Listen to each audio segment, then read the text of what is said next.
which is Judah. So you have Judah and Benjamin in the south, those two tribes, and the rest of them are the north. Okay? All right. Now, so you've got this box that's pointing to both of these, because in David's life and in his kingship, he wrote Psalms. He wrote about half of the Psalms. And so those two little lines are pointing to what are pointing down to the book of Psalms. So you write Psalms right next to the book of Ruth.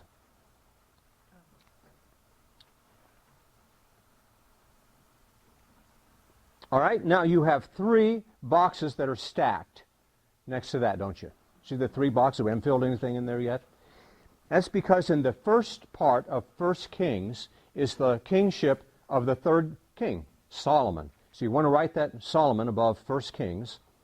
And he wrote 3 books in the Old Testament. And they're all books of wisdom, or poetry, we call them. And what 3 books did Solomon write? Somebody said, well, I can get one of them. Proverbs. Song of Solomon. Okay, Proverbs, Ecclesiastes, and Song of Solomon. All right, what 3 books did Solomon write? Yeah, you didn't all do it in the same order. That's all right. So, he wrote Song of Solomon, and he wrote the book of Proverbs, and he wrote the book of Ecclesiastes.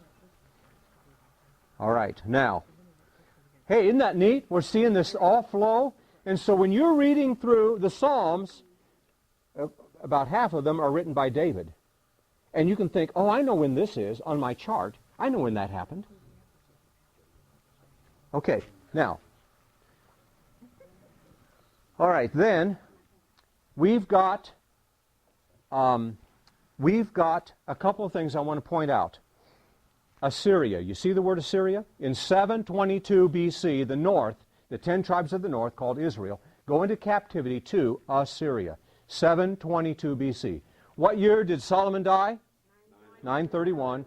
What time? What year does the north go into captivity? 722. You don't have to know the exact time or the day. 722 will be good enough. Okay, and then the south lasts longer, don't they? See, Judah is lasting longer, and they last until about 586. So put 586 right there. That's when Nebuchadnezzar leveled the city. There were 3 deportations, but the only date I want you to put on here is 586. That's when he destroyed the temple, and there were no kings after 586. All right? Then you have a gap, because what he did is Nebuchadnezzar came to Israel, entered the city, and took captives. Isn't that awful? He took captives and hauled people away by the thousands. And he took them out of the land of Israel, took them out of that, and took them over to Babylon, just like Assyria had done the same thing. And they had taken captives to Assyria, and now Nebuchadnezzar in the south takes captives to Babylon. Now the Babylonian captivity lasted for how many years? 70. 70 years. The Babylonian captivity lasted how many years? 70 years. All right. During that 70 years, I've got 3 books that are written. Here's the first one. Now, let me tell you something. At this time, during the Babylonian captivity, you are either dead because of the slaughter, horrible slaughter that took place. You're either dead, or you've been exiled, or you've been left. Okay? You're either what? Now those 3 words start with D and E and L. All right? The D stands for Daniel, the E stands for Ezekiel, and the L stands for Lamentations. Lamentations is the lament of the destruction of Jerusalem. All right? So what you've got are D-E-L. D-E-L, because you were either dead, or you were exiled, or you were left. There were a lot of people left there. They didn't want the weak and the maimed and the sick and poor and all that. They didn't want them. And take them over to Babylon. They didn't want that. They left a lot of people. But you were either dead, you were exiled, or you were left. What are the 3 books of the captivity? Daniel, Ezekiel, Lamentation. All right. Hey, isn't that great? Now look at the last 3 that are right next to that. See the 3 right next to it? What are the last 3 books of the Old Testament?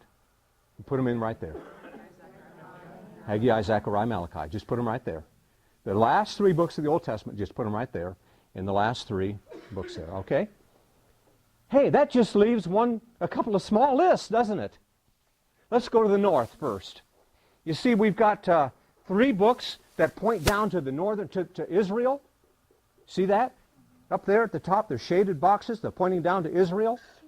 There were 3 prophets that we want to talk about to the north. 3 prophets to the north. Now, they went to captivity. What country did they go to captivity? Assyria. Assyria. Not Syria, but Assyria. Okay?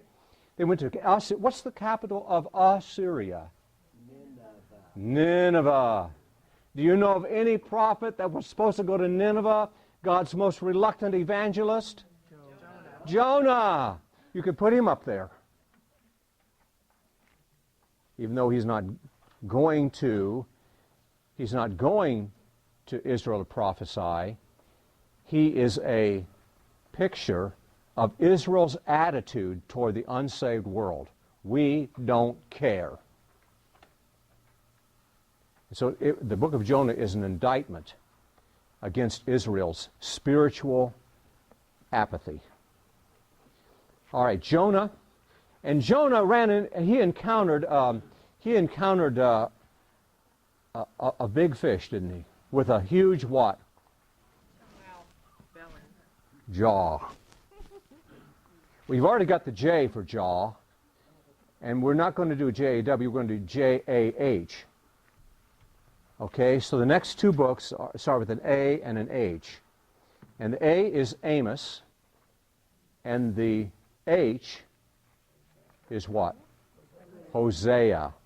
Hosea. Hosea is an indictment against Israel. She's been unfaithful and has taken other lovers, meaning other gods. Okay. Now, hey, we're whittling it down. Now, we're into the south. All right. And the prophets of the south are talking to Judah, aren't they? Talking to Judah. And these prophets of the south are really kind of giving an analysis of what's going on down there and prediction of the future. And you know what? That was a hurting place. Spiritually, they were really hurting. Judah and Jerusalem, the capital of Judah, were really hurting.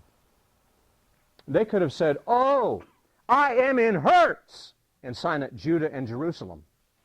"Oh, I am in hurts." Hurts being H-Z, which if you started at the top box, and we haven't filled in, you put an O, and the next book down you put an I, put an O, then put an I, and then put, in the next box, put an M, put an M, in the next box put an N, O-I-M-N, H is the next one, Z, O-I-M-N-H, Z, which if you try to pronounce it, would be Hertz. Okay? And we're going to sign it J-J, Judah and Jerusalem, right? Okay, J-J. "Oh, I am in Hertz," J-J says.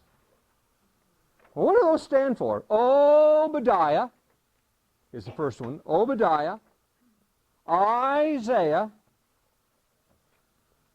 Micah, Nahum, Habakkuk, Zephaniah,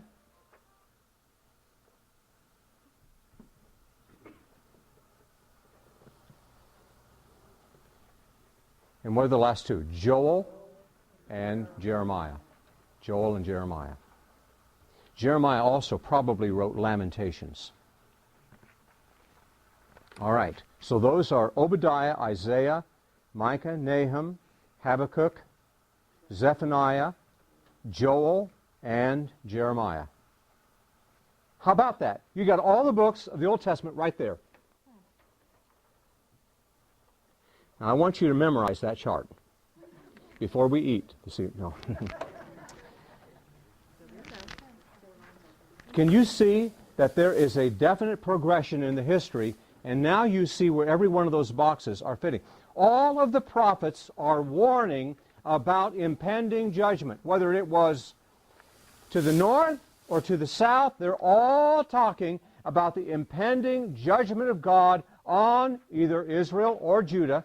And so when you're reading through Jeremiah and you read through all these things, are going, you are before the hammer comes down. And when you read in Micah, it's before the hammer comes down. And it's he is warning them, if you don't straighten up, you're going to be judged by God. You're going to be carted out of here. Okay? All right. Now what I want you to do is I want you to look very quickly with me at a page that has that chart on it. And it also has, it's all filled in. And it also has 13, no, it only has 11 of the Bible periods. And I want you just to briefly look at that with me. I want to explain the chart. Starting at the top, you have the first Bible period, and it is creation to Abraham. You see that? Everybody see that? Everybody found that chart? Look on your neighbor. All right? I want you to see at the top, there it says creation to Abraham. Abraham was born around 2165 BC. Okay, 2165 BC. But when did Solomon die? 931. Okay. When did the north go into captivity? 722. When did the south go into captivity? 586. Hey, you guys are good. That's great. Okay. But Abraham is born about around 2165 BC. When was he born? 2165 BC. Okay, 2165 BC. God said to Abraham, I'm going to make of you a great nation. I'm going to give you land. I'm going to make you a blessing. Through you, all the nations of the world will be blessed. The Abrahamic covenant becomes the basis for the rest of the Old Testament. That's why it's so important. Creation to Abraham. And so that takes the first 11 chapters of Genesis. And then starting at Genesis chapter 12, you have the story of the nation of Israel. Now then, the second Bible period is Abraham to what? Okay. And during that time, you have Abraham who has a son Isaac. Isaac has Jacob. Jacob has 12 sons and one daughter. I'll bet she got picked on.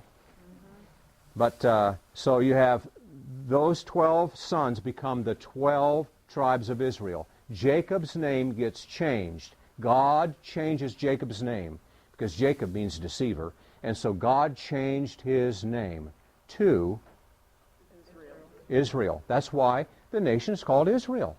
And that's why we call it the children of Israel, because and we could just as well say the children of Jacob.